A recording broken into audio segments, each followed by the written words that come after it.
안녕하세요. 저는 지금 문화관광 해설사로 활동하고 있는 사람입니다. 혹시 이런 모습 떠오르시나요? 관광객들 모아놓고 술술 역사 이야기를 풀어내고 박수도 받고 멋있어 보이는 직업. 그런데 막상 제가 직접 이 일을 해보니 겉으로 보이는 것과는 정말 다르더라고요. 분명 빛나는 순간도 있지만 아무도 말해주지 않는 현실적인 어려움도 있습니다. 오늘은 제가 직접 겪어본 그 진짜 이야기를 솔직하게 들려드리겠습니다. 저는 은퇴하고 나서 뭐라도 해야겠다 싶어서 찾은 게 바로 이 직업이었어요.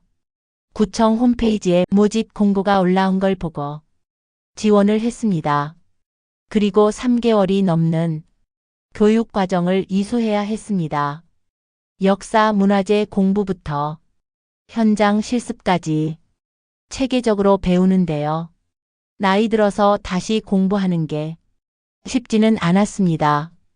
외워도 금방 잊어버리고 발표할 때는 긴장도 많이 했습니다. 그래도 버텼습니다. 힘들었지만 새로운 걸 배운다는 게 재미도 있었고 뭔가 도전하는 기분이 들었거든요. 지금은 제 지역의 고궁과 문화재 현장에서 활동하고 있습니다. 관광객이 오면 30분에서 길게는 1시간까지 같이 걸으면서 해설을 해줍니다. 이 문은 언제 세워졌고 이 자리에 어떤 이야기가 전해져 내려오는지 역사 속 인물과 사건을 곁들여 이야기하는 거죠. 구독, 좋아요 눌러주시면 앞으로도 이런 생생한 직업 이야기 계속 전해드리겠습니다. 관광객이 많을 때는 100명 가까이 될 때도 있습니다. 그런 날은 마이크도 없이 목청을 높여서 이야기하다 보니 하루가 끝나면 목이 다 쉬어버리기도 합니다. 여름에는 35도가 넘는 폭염 속에서도 땀을 뻘뻘 흘리며 얘기를 하고 겨울에는 영하의 날씨에도 몇 시간씩 서 있어야 합니다. 그래서 체력이 정말 중요합니다. 사실 해설사라는 직업은 단순히 말만 잘하면 되는 게 아니라 몸도 버텨줘야 하는 일이에요. 하지만 장점도 많습니다. 가장 큰 건 사람을 만나는 즐거움입니다. 전국 각지에서 오신 분들, 심지어 외국인 관광객까지 만나서 내가 알고 있는 걸 나눌 수 있습니다. 설명을 듣고 나서 와, 몰랐어요. 오늘 너무 유익했어요. 라는 말을 들을 때 진짜 보람을 느낍니다. 같은 이야기를 반복하는 것 같아도 예상치 못한 질문이 들어오면 다시 공부를 하게 되고 저 자신도 늘 배우게 됩니다. 무엇보다 집에만 있으면 답답할 텐데 이 일을 하면서 사회와 계속 연결돼 있다는 게 너무 좋습니다. 문화관광해설사의 평균 연봉은 약 3천만 원 수준이고 지역과 경력 계약 방식에 따라 차이가 큽니다. 기본적으로는 지자체에서 월 100에서 200만 원 정도의 활동비를 지급하고 행사에 참여할 때 일당이나 추가 수당이 발생하는 구조입니다. 일부 인기 지역이나 외국어 능력이 뛰어난 경우에는 더 많은 기회와 추가 수입이 생기기도 하고 문화강의 유튜브 블로그 같은 콘텐츠 제작으로 부수입을 얻는 경우도 있습니다. 그래서 전업 직업이라기보다는 활동비와 여러 부수입이 합쳐지는 구조라고 보시면 됩니다. 몇 가지 단점도 말씀드리겠습니다. 해설사는 날씨에 따라 영향을 받습니다. 여름엔 그늘 없이 1시간만 서 있어도 탈진할 것 같고 겨울엔 발이 꽁꽁 얼어 감각이 사라질 정도입니다.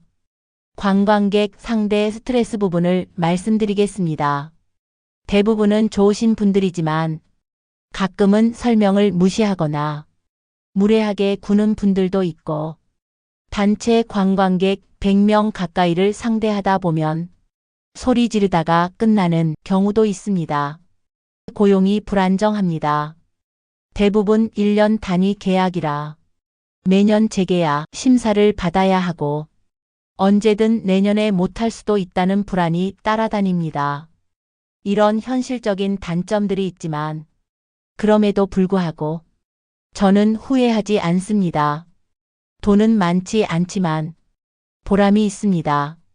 내가 은퇴하고도 여전히 사회에 쓰임이 있다는 걸 느낄 수 있거든요. 다만 건강 관리가 중요합니다.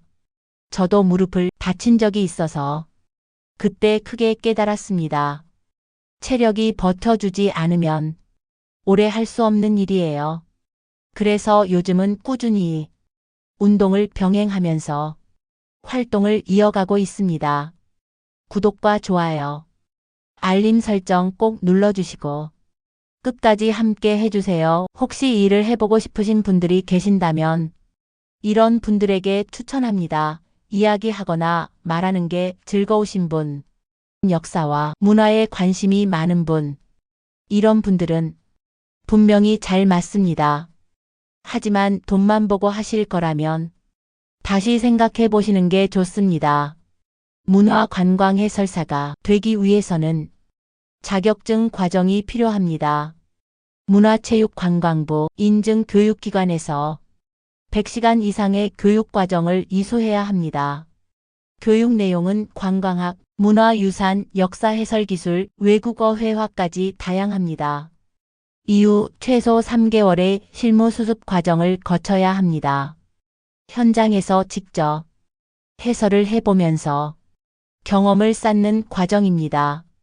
마지막으로 필기와 실기시험이 있습니다. 필기에서는 역사문화관광 관련 법규를 평가하고 실기에서는 실제 관광지에서 해설을 진행하는 능력을 봅니다. 이를 통과해야 자격증을 받을 수 있습니다. 교육은 이론 100시간 이상, 실습 20시간 이상으로 구성되며 관광학개론, 문화유산 이해, 해설기법, 외국어 회화, 관광 관련 법규, 현장 실습까지 다양합니다. 이 과정을 통해 단순한 안내자가 아니라 관광객들이 역사와 문화를 깊이 이해할 수 있도록 돕는 전문가로 성장하는 것입니다. 자격증을 취득한 이후에는 여러 가지 진로가 열립니다. 우선 가장 일반적인 길은 관광지 해설사로 활동하는 것입니다.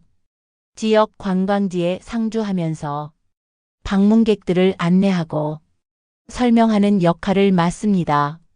또 테마 투어를 직접 기획해서 운영할 수도 있습니다. 예를 들어 역사 인물 투어, 미식 투어, 야간 투어처럼 특정 주제를 잡고 새로운 관광 상품을 만들어낼 수 있습니다. 개인 관광 가이드로 활동하며 국내외 관광객을 대상으로 맞춤형 해설을 제공하는 길도 있습니다. 또한 해설 경험을 살려 교육 강사로 나아갈 수도 있습니다. 신규 해설사 교육 과정에서 후배들을 가르치거나 문화관광 관련 기업 기관에서 강의를 맡을 수 있습니다. 더 나아가 지역의 문화유산 보호나 관광개발 정책 연구에 참여할 수도 있습니다. 이런 활동은 단순히 해설을 넘어 지역 사회 전체에 긍정적인 영향을 주는 길이 됩니다. 이처럼 문화관광 해설사는 시작은 작게 보여도 그 이후 진로가 다양합니다. 본인의 관심과 열정에 따라 현장 전문가, 기획자, 강사, 연구자로까지 성장할 수 있는 가능성이 열려있는 직업입니다. 마지막으로 정리하자면 보람은 확실히 느낄 수 있는 직업입니다. 사람들과 어울리는 걸 좋아하고 역사 얘기를 즐긴다면 충분히 도전해 볼 만합니다. 다만 수입과 체력 문제는 꼭 현실적으로 고려해야 합니다. 구독과 좋아요 눌러주시고 앞으로도 이런 직업 이야기 계속 만나보시길 바랍니다. 감사합니다.